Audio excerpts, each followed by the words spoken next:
To see, create precise and minimally invasive incisions in deep seated areas and stitch wounds, especially in gynae surgery, prostatic, head and neck surgery.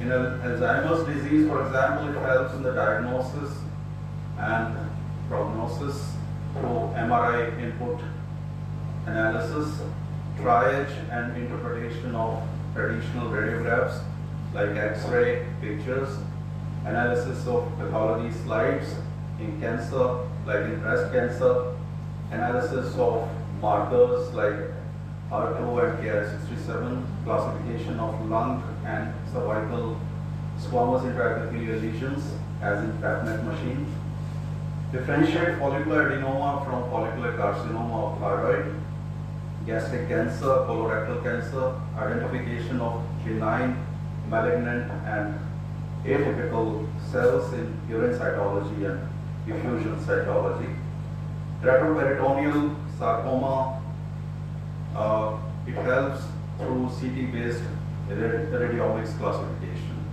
In diabetic retinopathy, it has a role to play, and electrophysiological readouts.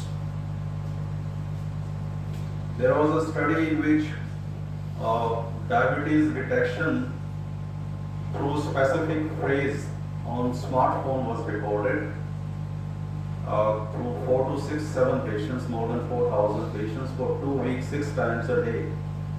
And the subtle voice changes were observed and they found to be 90% accurate to find out the early changes in voice because of diabetes.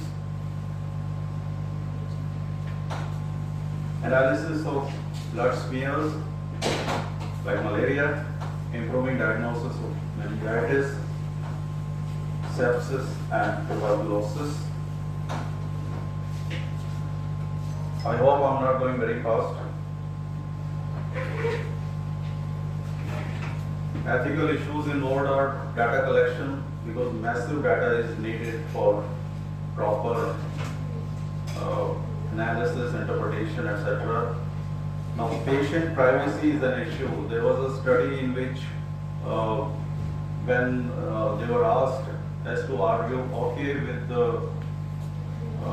your data coming out in public, more than 60% were hesitant. They were not happy that our data be shared with anybody else.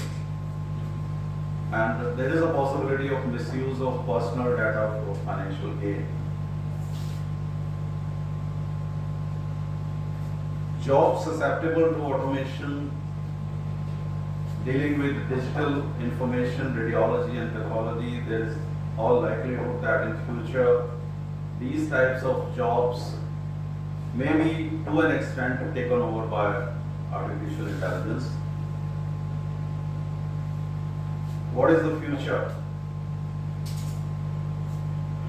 These AI needs to be approved by regulators and integrated with electronic health record systems.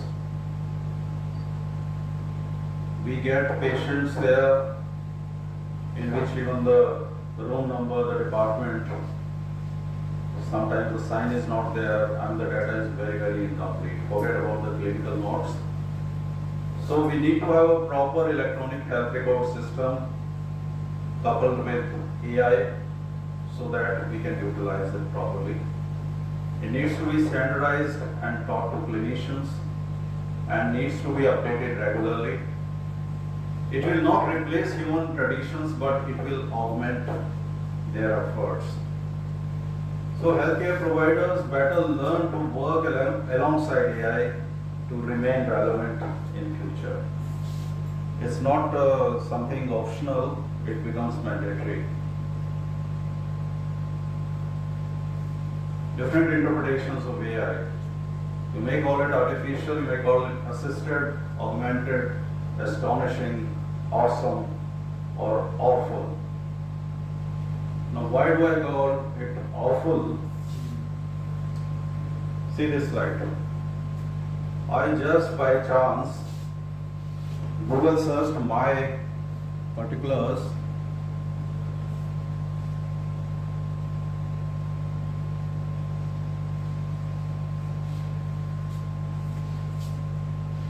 Now what it mentions is, Dr. Mittal is a motivational speaker, a pathologist, a poet of satire, an author, lyricist, singer, anchor. That is okay. Till this time it is okay. But beyond that, adolescent development, preventive treatment, he has been awarded honors including National Institute of Mental Health and all those things. Now obviously there is a mix-up because I never had any contact with this kind of institute, National Institute, or on the